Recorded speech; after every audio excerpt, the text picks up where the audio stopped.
नदी समुद्र रे माछ धरिबा उपरे लागिला 61 दिनिया कटकणा। माछ मानकर वंश वृद्धि पाई नदी समुद्ररू माछ धरि पारिबेनी मत्स्यजीवी। नदी एवं समुद्ररू जून 16 तारिख पर्यंत माछ धरि पारिबेनी मत्स्यजीवी। माछ धरिबा उपरे कटकणा लगाइले राज्य सामुद्रिक मत्स्य विभाग। प्रत्येक वर्ष एप्रिल 15 तारिख ठारू जून 16 तारिख जाए एही कटकणा समुद्र एवं नदी उपरे लागि थाए। एहार मुख्य कारण है एही समय माछ मानकर वंश वृद्धि समय होता है। एही समय माछ मानक शारीरिक अभिवृद्धि होता है एवं माछ माने प्रजनन पाई सक्षम होता। माछ मानकर वंश वृद्धि हेले मत्स्यजीवी मानकर कूल व्यवसाय बंची रहिबो। 61 दिनिया कटकणा जारी हेबा परे अस्तरंग निकट देवी नदी रे विभिन्न घाटरे जाल डंगा गुड़िक बंधा होई रहितिबा देखिबाक मिलिछि। एहा सहित देवी नदी सुनसान होई पड़िछि। कोन रहिछि एही कटकणा अधिक आलोचना करिसेंती आम काकटपुर रिपोर्टर लोकनाथ स्वाई।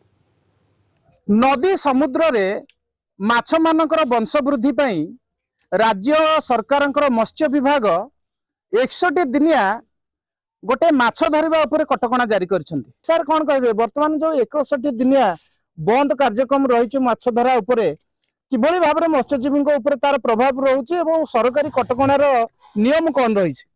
निश्चित भाव में प्रभाव तो रहिबो जेहेतु 61 दिनिया बैन होइछि किंतु ये जो बैन टा भी होउछि तांकरी भलो पई होउछि फिशरी रिसोर्स रो मैनेजमेंट पई होउछि वंश माछर वंश वृद्धि पई करा जाउछि।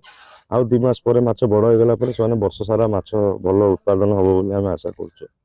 आउ सेति पई का तांको ये करा होउछि।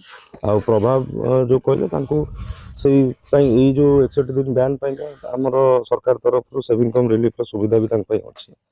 से माने किछि अमाउंट पाउचंती ता बाबद आउ माछ आम माने डिपार्टमेंट कथा मानिक ना से माछ भी धरिया को जाउ ना। ए जो सरकार को गाइडलाइन को नै किभଳି भाबरे आपण सरकार नियम को मानुचंती ए समय मत्स्यजीवी माने किभଳି भाबरे सेमानकर जीविका हरैबार गोटे मध्य चित्र देखिबाक मिलुछि ना। आमे अवश्य आमर मेराइन ऑफिसर माने जहा कहउचंती आम साधारण मत्स्यजीवी तांको कथा को मानुचंती।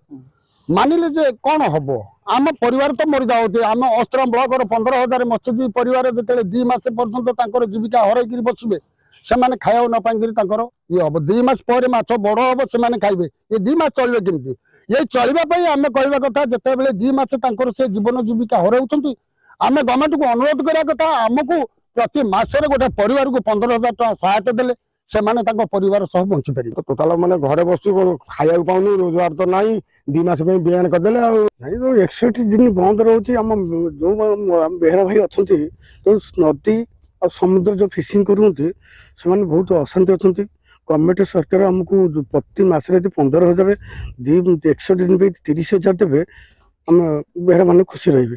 तेणु राज्य सरकार जो रही गोटे परिवार को 15,000 टंका आर्थिक सहायता रही जहाँ से कहते ये सफिसीयंट हो नहीं। तेणु जदि यही 15,000 टंका को 30,000 टंका वृद्धि करा जाय परिबो जो 2 मास पई सेमानकर कूल व्यवसाय बंद रहउछि तांकर सेमाने सेही 30,000 टंका रे सेमानक परिवार प्रतिपोषण करि परिबे। अस्तरंगर देवी नदी पाखरु लोकनाथ स्वाई, कलिंग टीवी।